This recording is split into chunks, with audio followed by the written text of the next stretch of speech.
Hello everyone, स्वागत है आप सभी का आपके अपने YouTube channel determination study platform में। आज की इस वीडियो में हम बात करने वाले हैं कक्षा 10 के गणित का सभी सूत्रों के बारे में। कक्षा 10 के गणित के बुक की जितने भी सूत्र हैं, जितने भी फार्मूले हैं, उन सभी फार्मूले को हम बताने वाले हैं इस वीडियो में। तो सारी चीज़ें आपको अच्छे से याद रखनी है, तो इस वीडियो को शुरू से लेकर के अंत तक देखिए। सारे फार्मूले आपको बहुत ही बेहतरीन तरीके से समझाऊंगा और सारे फार्मूले आपको इसी वीडियो में ही याद हो जाएंगे। तो वीडियो को शुरू से लेकर बस ध्यान से देखते जाइए बिना स्किप किए हुए, ठीक है। तो सारे अध्याय के इसमें फार्मूले इंक्लूड हैं और चैप्टर वाइज में फार्मूले लगातार बताता जाऊंगा और सारे फार्मूले आपको ध्यान में रखते जाना है, या फिर आप इसे नोट्स के माध्यम से भी इसे तैयार कर सकते हैं। तो नोट्स भी बनाते चलिए और पढ़ते चलिए। तो चलिए हम देखते हैं। सबसे पहला जो हमारे पास फार्मूला है, माना दो धनात्मक पूर्णांक संख्या ए और बी है। तो हमारे पास देखिए, दो अगर धनात्मक पूर्णांक संख्या ए और बी है तो HCF of a and b, यानी ए और बी का HCF और ए और बी का एलसीएम का गुणनफल जो होगा ए और बी के गुणा के बराबर होगा। यानी कि दो संख्याओं का गुणनफल किसके बराबर होगा? दोनों संख्याओं के लसा और मौसा के बराबर होगा। बस इतनी सी बात आपको याद रखनी है, पहला सूत्र आपका तैयार हो जाएगा। काफ़ी इंपॉर्टेंट सूत्र है, पहले चैप्टर में ये पूछा जा सकता है। दूसरा सूत्र हमारे पास है, माना बहुपद ax² प्लस में bx प्लस में c है। ठीक है, एक हमारे पास बहुपद है जिसको हम क्या मान लेते हैं कि ax² प्लस में bx प्लस में c है। इसके शून्यांक अल्फा एवं बीटा है। इसके शून्यांक कौन कौन है? अल्फा और बीटा है। तो देखिए, शून्यांकों का योग, अगर अल्फा और बीटा इसके शून्यांक है तो शून्यांकों का योग क्या होगा? अल्फा प्लस बीटा होगा। तो अल्फा प्लस बीटा बराबर क्या होगा हमारे पास? माइनस का बी अपन में। ये एक फार्मूला है और इसे आप तैयार कर लेंगे तो आपके कुछ क्वेश्चन आसानी से बन जाएंगे, ठीक है। शून्यांकों का गुणनफल, इसकी बात करें तो अल्फा इंटू बीटा हो जाएगा और अल्फा इंटू बीटा बराबर हो जाएगा सी अपन में ए, ठीक है। तो ये फार्मूला आप तैयार कर लीजिए। अभी अगर आपको समझ में नहीं आ रहा है तो तैयार कर लीजिए। जब आप चैप्टर्स को अच्छे से पढ़ेंगे, प्रैक्टिस करेंगे क्वेश्चंस पे, तो आपको ये फार्मूले अप्लाई करने आ जाएंगे और बहुत ही बेहतरीन तरीके से आपको तैयार हो जाएंगे, ठीक है। अगला फार्मूला हमारे पास आता है, यदि बहुपद के शून्यक अल्फा व बीटा दिए हों तो बहुपद निकालने के लिए हम कौन सा फार्मूला अप्लाई करेंगे? x² माइनस का ब्रैकेट में alpha plus beta into x plus में अल्फा इंटू बीटा। तो ये फार्मूला हमारे पास निकल के आ जाएगा बहुपद निकालने का, अगर हमारे पास शून्यक अल्फा और बीटा दिए हों तो अगर हमारे पास शून्यक अल्फा और बीटा दिए गए हैं, यानी अल्फा का मान दिया गया है, बीटा का मान दिया गया है, तो हमें बहुपद निकालना है तो ये फार्मूला हम लगा देंगे। कौन सा फार्मूला है? x² माइनस का ब्रैकेट में अल्फा प्लस बीटा इंटू में एक्स प्लस में अल्फा इंटू में बीटा, ठीक है। अगला हमारे पास फार्मूला है, यदि दो सरल रेखाओं के समीकरण a1x प्लस में b1y प्लस में c1 बराबर 0 तथा a2x प्लस में b2y प्लस में c2 बराबर 0 हो तो हमारे पास पॉसिबल जो हमारे पास कंडीशंस हैं कौन कौन सी बन सकती हैं? ध्यान से सुनिए। पहले दो सरल रेखाएं हैं तो एक सरल रेखा इस प्रकार से हो सकती है, एक सरल रेखा इस प्रकार से। तो अगर इस तरीके से इन दोनों सरल रेखाओं को रखते हैं, इस कंडीशन में अगर इमेजिन करते हैं तो ये हमारे पास एक प्रतिच्छेद बिंदु प्राप्त करेगी, यानी कि एक दूसरे को काटती हुई दिखेगी। तो ये प्रतिच्छेदी रेखा बन जाएगी, ठीक है। दूसरी कंडीशन में हम ये कर सकते हैं कि एक के ऊपर एक सरल रेखाओं को हम डाल सकते हैं, इसे हम समपाती रेखा कहते हैं। तीसरी कंडीशन हमारे पास ये आ सकती है कि एक सरल रेखा को ऊपर एक सरल रेखा को नीचे, यानी कि पैरेलल की तरह से, यानी पैरेलली रख सकते हैं, यानी समांतर क्रम में हम इसे रख सकते हैं, ठीक है, समांतर रूप में। तो इसे हम समांतर रेखाएं कह सकते हैं। तो दो सरल रेखाओं से तीन पॉसिबल केसेस निकल सकते हैं। तो पहला है हमारे पास प्रतिच्छेदी रेखा, जो कि इस प्रकार से एक दूसरे को काट रही हैं। तो प्रतिच्छेदी रेखा में जो हमारे पास कंडीशंस हैं, यानी जो चीज़ें आपको याद रखनी है वो तीन चीज़ें हैं और इसे आप स्टेप वाइज याद कर लीजिए। इसके जो युग्म होंगे संगत होंगे। जब प्रतिच्छेदी रेखा होगी तो युग्म कैसे होंगे? संगत होंगे। और इसके हल कैसे होंगे? अद्वितीय। देखिए, बिना क्वेश्चन प्रैक्टिस के ये आपको समझ नहीं आएगा। अगर आपने चैप्टर्स को पढ़ा है तो ये सूत्र बहुत ही सिंपल तरीके से आपको समझ में आ रहे होंगे, आपको अच्छा भी लग रहा होगा इसको तैयार करने में, ठीक है। तो पहले चैप्टर्स को पढ़िए, उसके बाद से, या फिर आप इसे बिना पढ़े हुए देख रहे हैं, बिना चैप्टर पढ़े देख रहे हैं, तो सारे सूत्रों को नोट कर लीजिए। उसके बाद जब आप चैप्टर पढ़िएगा तब आप इन सूत्रों को रिवाइज कीजिएगा, या फिर अभी भी आप तैयार कर सकते हैं, बाद में आपको फ़ायदा ही होगा, ठीक है। तो इसके अद्वितीय हल होते हैं किसके? प्रतिच्छेदी रेखा के। अब एक बात आती है, प्रतिच्छेदी रेखा में जो हमारे पास ये एक समीकरण यहाँ है, एक समीकरण यहाँ है, यानी दो सरल रेखाओं के समीकरण हमारे पास इस तरह से दिए गए हैं। तो इनमें जो हमारे पास ये जो टर्म है ए बी सी करके, इनका कुछ अनुपातिक रूप होता है जिसे हम प्रतिच्छेदी के रूप रेखा के रूप में जानेंगे। तो हमारा अनुपातिक रूप ये होगा a1/a2 is not equal b1/b2। जब इस तरीके की कंडीशन आएगी, जब आप इक्वेशन को सॉल्व करेंगे और उसमें a1/a2 बराबर नहीं होगा b1/b2 के, तो वहाँ पे आपकी प्रतिच्छेदी रेखा मानी जाएगी। ठीक है, तो आशा करता हूँ ये तीनों चीज़ आप तैयार कर लेंगे। और आगे चलते हैं हम संपाती रेखाओं की तरफ। अगला केस हमारा निकलेगा संपाती रेखाएं हो सकती हैं जब हमारे पास एक सरल रेखा के ऊपर चढ़ी हुई होती हैं, तो हमारे पास इसे संपाती रेखा कहा जाता है। और संपाती रेखा में आपके जो कंडीशंस हैं, युग्म जो होंगे कैसे होंगे, संगत होंगे, और इनके अपरिमित रूप से अनेक हल, इनके सॉल्यूशन कैसे होंगे, अनेकों सॉल्यूशन होंगे, अनगिनत सॉल्यूशन होंगे। ठीक है, और इनके पहचान की बात की जाए, अनुपातिक संबंधों की बात की जाए, तो अनुपातिक रूप से ये a1/a2 बराबर होगा b1/b2 के, बराबर होगा c1/c2 के।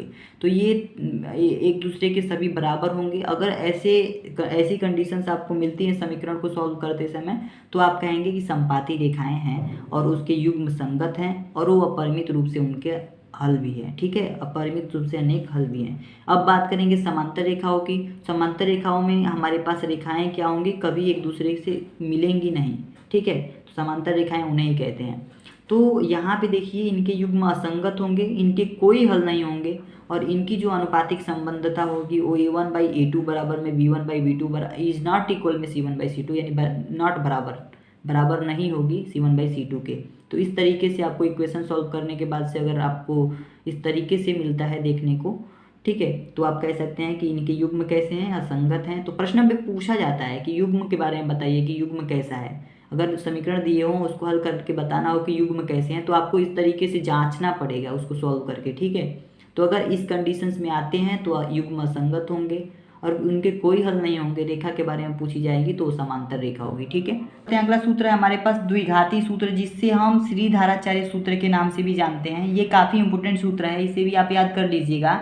ये होता है x बराबर में माइनस का b plus minus under root में b² माइनस का 4ac डिवाइडेड बाई 2a। तो ये सूत्र काफ़ी इंपॉर्टेंट है, इसे आप तैयार कर लीजिएगा। इसे हम श्रीधाराचार्य सूत्र के नाम से जानते हैं। अगला हमारा जो सूत्र आता है विविक्तकर का आता है, जिसे हम d से डिनोट करते हैं, d से प्रदर्शित करते हैं। ये b² माइनस का 4ac जो यहाँ पे दिखाई दे रहा है, इसे हम d से प्रदर्शित करते हैं, यही होता है हमारा विविक्तकर। ठीक है, तो d बराबर क्या हो जाएगा, b² माइनस का 4ac। तो इसे आप याद रख लीजिएगा, इसका यूज होता है। ठीक है, अब देखिए विविक्तकर के अनुसार हम जान सकते हैं कि मूलों की प्रकृति क्या होती है। तो देखिए यहाँ पे समझेंगे, मूलों की प्रकृति को देखेंगे। यदि अब इसमें आपके 3 कंडीशन निकलेंगे। अगर d का मान अगर पॉजिटिव होगा, यानी 0 से बड़ा होगा, यानी विविक्तकर का मान क्या होगा, 0 से अगर बड़ा होता है। ठीक है, विविक्तकर का मतलब क्या है, b² माइनस का 4ac। इसका मान अगर क्या होता है, 0 से बड़ा होता है, तो 2 अलग अलग वास्तविक हल आपको मिलेंगे। ठीक है, अगर d का मान जो है 0 के बराबर होता है तो 2 समान और वास्तविक हल मिलेंगे। अगर d का मान निगेटिव यानी 0 से कम होता है, 0 से कम वाली संख्या कौन होती है, ऋणात्मक संख्या है। तो अगर 0 से कम होता है यानी ऋणात्मक और निगेटिव नंबर्स होते हैं d का यानी विविक्तकर का, तो कोई वास्तविक हल नहीं होगा। ठीक है, तो ये 3 कंडीशंस आपको याद रखने हैं, मूलों की प्रकृति आपको पता चल जाएगी। अगला सूत्र है हमारे पास समांतर श्रेणी का। ठीक है, तो समांतर श्रेणी क्या होता है, a प्लस में a प्लस d ब्रैकेट में है, और इस a प्लस डी में हम फिर से एक d को जोड़ देते हैं, तो a प्लस में 2d, फिर a प्लस 2d में हम फिर d को जोड़ देते हैं, तो a प्लस 3d, फिर प्लस में डॉट डॉट डॉट ऐसे करके हम इसे करते जाते हैं। इसे हम समांतर श्रेणी कहते हैं। ठीक है, इस समांतर श्रेणी में जो a होता है उसे हम प्रथम पद कहते हैं, d को हम सर्वांतर कहते हैं। यहाँ पे जो d दिखाई दे रहा है इसे हम सर्वांतर कहते हैं। d का मान निकालने के लिए हम a2 माइनस का a1 करते हैं, यानी द्वितीय पद में से प्रथम पद को घटा देते हैं। ठीक है, इस तरीके से यानी प्रथम पद का जो दूसरा भाग होता है उसमें से हम पहले वाले को घटा देते हैं, a3 माइनस का a2 कर देते हैं, a4 में से a3 को घटा देते हैं, a5 में से a4 को घटा सकते हैं, a6 में से a5 को घटा देते हैं। तो इस तरीके से यहाँ पे सर्वांतर का मान निकाला जाता है। अब बात करते हैं जो अगला फार्मूला है हमारे पास nवां पद, इसे हम अंतिम पद भी कहते हैं। इसे यल या an से प्रदर्शित करते हैं, डिनोट करते हैं। तो अब यहाँ पे देखेंगे कि an का जो फार्मूला होता है यानी अंतिम पद का जो फार्मूला होता है बराबर होता है a प्लस में n माइनस 1 इंटू में d। ठीक है, तो a प्लस में n माइनस 1 गुणे में d, यानी ब्रैकेट में इसको लिखेंगे और इस तरीके से इस फार्मूले को याद रख लीजिएगा। ये फार्मूला काफ़ी इंपॉर्टेंट होता है। अगला है हमारे पास n पदों का योग जिसे हम Sn से प्रदर्शित करते हैं। Sn का फार्मूला होता है, इसके बराबर में होता है n/2 ब्रैकेट में 2a प्लस में n-1 इंटू में d। ठीक है, तो एक फार्मूला ये होता है। एक और फार्मूला है Sn का, Sn बराबर n/2 और ब्रैकेट में a प्लस में l। तो ठीक है, इस प्रश्न में देखिए, इसमें देखिए, इस फार्मूले में आपको Sn का यानी कि n पदों के योग का ही 2 फार्मूला यहाँ पे दिया गया है। अब ये डिपेंड करता है आपके क्वेश्चन पे, जिस तरीके का क्वेश्चन होगा उसके अकॉर्डिंग आपको इस फार्मूले को यूज़ करना है। ठीक है, चलिए देखते हैं अगला हमारा फार्मूला क्या है। अब अगला सूत्र जो है हमारे पास है दूरी सूत्र।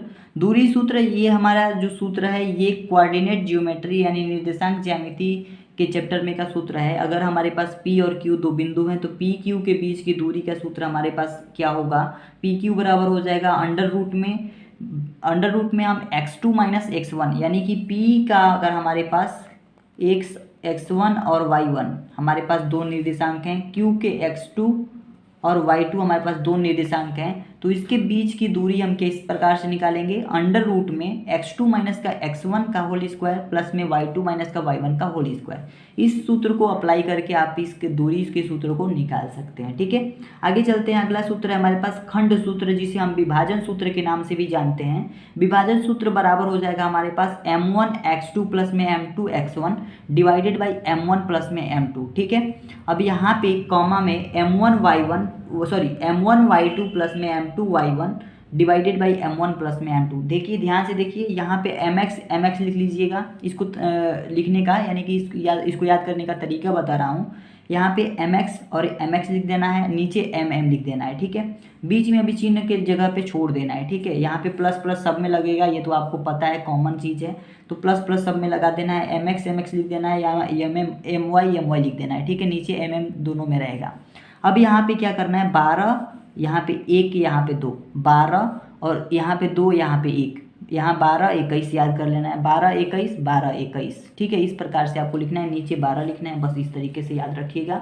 ठीक है, आपके जो सूत्र हैं आसानी से याद हो जाएंगे। ठीक है, अगला जो हमारे पास सूत्र निकल के आएगा मध्य बिंदु का सूत्र। अगला सूत्र है हमारे पास मध्य बिंदु का सूत्र। मध्य बिंदु का सूत्र क्या है हमारे पास, x1 प्लस में x2 डिवाइडेड बाई 2 प्लस में y1 प्लस में y2 डिवाइडेड बाई 2। ठीक है, तो ये सूत्र आप याद रखिएगा, मध्य बिंदु का सूत्र है। देखिए अगला सूत्र हमारे पास आता है त्रिभुज का क्षेत्रफल। हमारे पास एक त्रिभुज है जिसमें A B और C करके ऐसे हमारे पास बिंदु दिए गए हैं। इस बिंदु के निर्देशांक x1 y1 है, इस बिंदु का निर्देशांक x2 y2 है, इस बिंदु का निर्देशांक x3 y3 है। तो इसमें त्रिभुज के क्षेत्रफल आपका जो सूत्र है 1/2 और बड़ा ब्रैकेट लगाएंगे x1 और छोटा ब्रैकेट में y2 माइनस का y3 प्लस में x2 और फिर से छोटा ब्रैकेट में y3 माइनस का y1 प्लस में x3 और फिर से छोटा ब्रैकेट में y1 प्लस में y2 और इसको बड़े ब्रैकेट से बंद कर देंगे और इसी को सॉल्व करने पर आपके जो है त्रिभुज के क्षेत्रफल निकल के आ जाएंगे। तो त्रिभुज के क्षेत्रफल का जो सूत्र है इस प्रकार से आपको प्राप्त होगा। कोऑर्डिनेट ज्योमेट्री में आपको बहुत सारे ऐसे क्वेश्चन मिलेंगे जो इस फार्मूले पे बेस होंगे। ठीक है, तो इस फार्मूले को याद कर लीजिएगा, आपके लिए बहुत ही लाभदायक होगा। अगला जो हमारे पास सूत्र आएगा त्रिकोणमितीय अनुपातों का सूत्र। ठीक है, इसमें आपके साइन, कॉस और टेन के बारे में बताए जाएंगे। इसके जस्ट अपोजिट कॉसेक, सेक और कॉट के बारे में बताए जाएंगे। ठीक है, तो बिल्कुल बेसिक से इनका भी सारा सूत्र मैं बताते चलता हूँ। तो चलिए ध्यान से देखिए, सबसे पहले हमारे पास आया है साइन थीटा बराबर हमारा होता है लंब बटा कर्ण। ठीक है, अगर एक कोई समकोण त्रिभुज है जिसमें हमारा साइन थीटा का मान निकालना हो तो उसमें लंब अपन कर्ण लगाएंगे। ठीक है, साइन थीटा किसके बराबर होता है, लंब अपन कर्ण के बराबर। कोसेक थीटा की बात करें तो कर्ण अपन लंब होता है। ठीक है, कर्ण बटा में लंब होता है। कोस थीटा की बात करें तो आधार बटा में कर्ण होता है। सेक थीटा की बात करें तो कर्ण बटा में आधार होता है।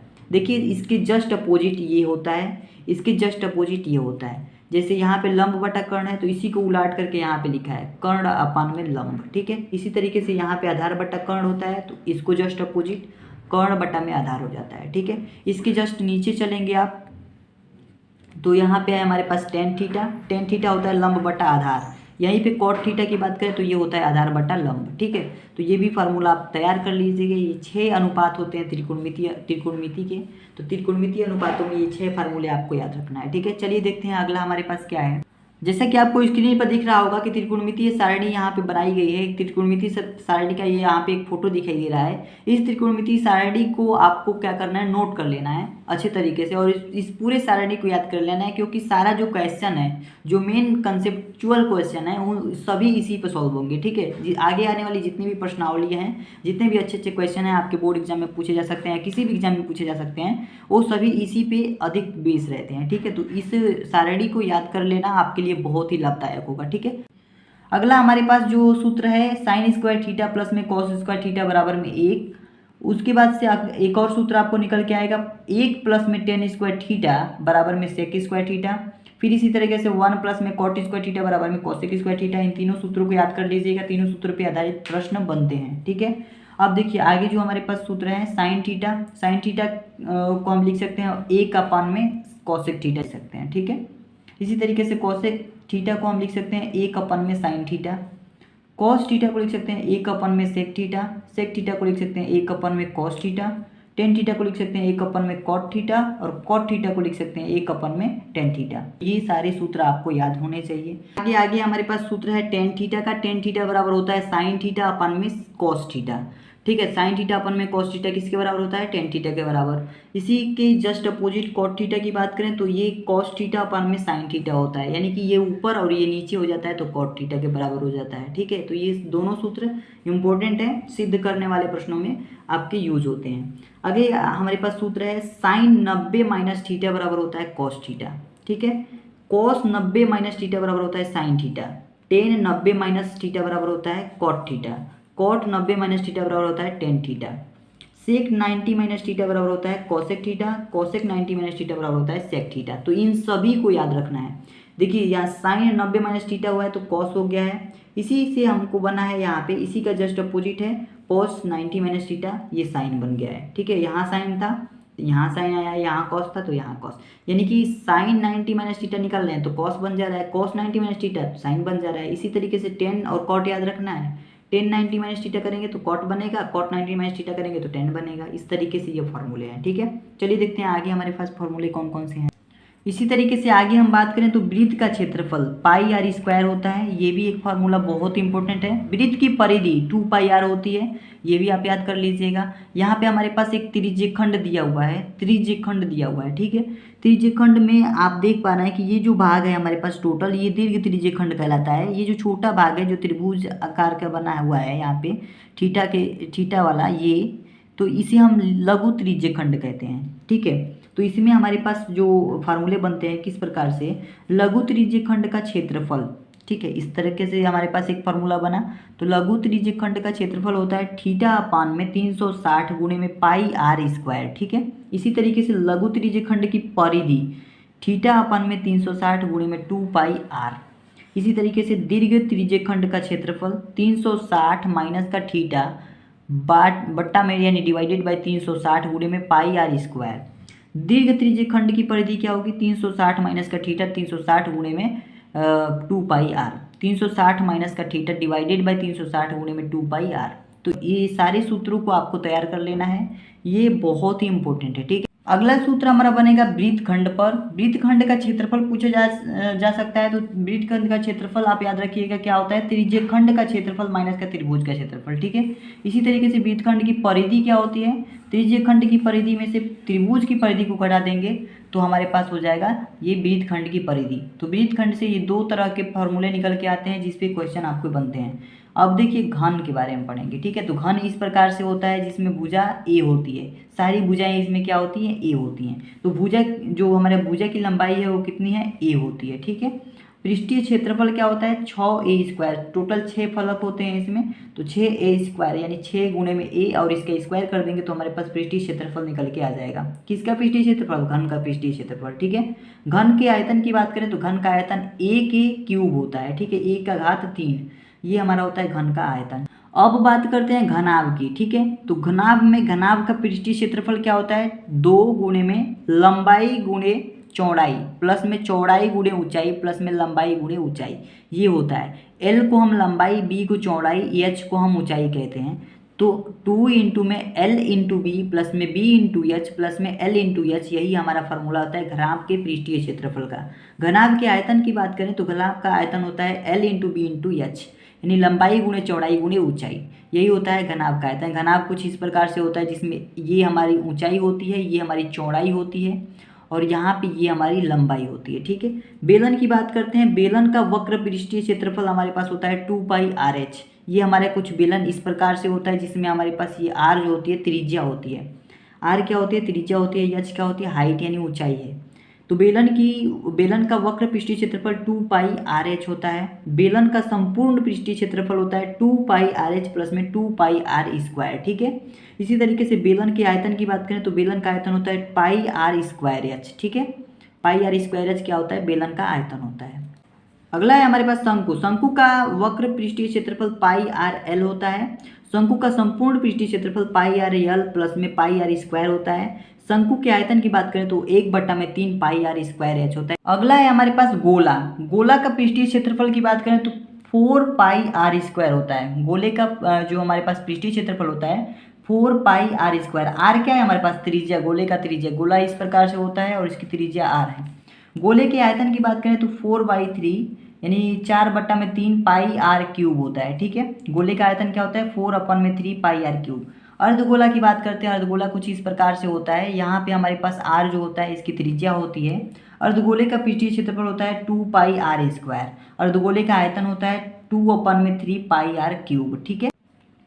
अगला हमारे पास है शंकु का छीनक। शंकु का छीनक, तो देखिए शंकु के छीनक का वक्र पृष्ठीय क्षेत्रफल होता है पाई ब्रैकेट में r1 प्लस में r2 इंटू यल। शंकु के छीनक का संपूर्ण पृष्ठीय क्षेत्रफल की बात करें तो पाई ब्रैकेट में r1 प्लस में r2 इंटू में यल प्लस में पाई r1² प्लस में पाई r2², ठीक है। ये फार्मूला होता है संपूर्ण पृष्ठीय क्षेत्रफल का। वक्र पृष्ठीय क्षेत्रफल का फार्मूला होता है पाई ब्रैकेट में r1 प्लस में r2 इंटू यल। अब बात करते हैं आयतन की। तो शंकु के छीनक का आयतन होता है 1/3 पाई ब्रैकेट में r1² प्लस में r2² प्लस में r1 plus r1 into r2 bracket में इंटू में यच लिखे देंगे, ठीक है। तो ये जो फार्मूला होता है शंकु के छीनक का होता है। माध्य, अगला जो हमारा फार्मूला आता है माध्य। माध्य में आपने 3 विधि पढ़ी होगी, प्रत्यक्ष विधि, कल्पित विधि और पग विचलन विधि। तो प्रत्यक्ष विधि की बात करें तो इसका जो सूत्र होता है x के ऊपर बाहर से इसे प्रदर्शित करते हैं प्रत्यक्ष विधि को यानी माध्य को। तो x के ऊपर बार बराबर होता है सिग्मा ऑफ f, यहाँ पे x है हमारे पास, सिग्मा f(x) बटा में सिग्मा f, जिसमें x जो होता है आंकड़े होते हैं और f बारंबारता होता है, ठीक है। चलिए देखते हैं अगला जो विधि है हमारे पास काल्पित विधि। इसमें सूत्र कौन सा है? अगला है हमारे पास काल्पित माध्य विधि, ठीक है। काल्पित माध्य विधि होता है हमारे पास, इसे भी हम x के बार से प्रदर्शित करते हैं। बराबर हो जाएगा हमारे पास a प्लस में sigma f into D divided by sigma f। इसमें a जो होता है काल्पित माध्य कहलाता है। पग विचलन विधि में हमारे पास जो सूत्र निकल के आता है x के बार बराबर में a प्लस में सिग्मा एफ यू बट्टा में सिग्मा एफ गुणे में यच। यच जो होता है वर्ग अंतराल होता है, ठीक है। इसी तरीके से जो हमारा अंतिम फार्मूला है, इन सभी फार्मूलों को तैयार रखिएगा। अंतिम फार्मूला बहुलक, बहुलक का जो फार्मूला है l प्लस में ब्रैकेट में f1 माइनस का f0 2f1 divided by 2f1 minus का f0 माइनस का f2 ब्रैकेट में बंद करके इंटू में यच से मल्टीप्लाई करा देंगे। इस तरीके से हम बहुलक को निकाल सकते हैं, ठीक है। तो बहुलक को निकालने के लिए ये फार्मूला आप लगाएंगे और इस तरीके से मैंने चैप्टर वाइज सारे चैप्टर्स के फार्मूले हमने अब तक पढ़ा दिए हैं। लगभग सारे चैप्टर्स के सारे फार्मूले हो गए हैं, ठीक है। किसी भी तरीके की कोई भी डाउट हो किसी भी फार्मूले में तो आप कमेंट करके जरूर बताइएगा। तो आज के लिए इतना ही रखते हैं, मिलते हैं नेक्स्ट वीडियो में, तब तक के लिए धन्यवाद।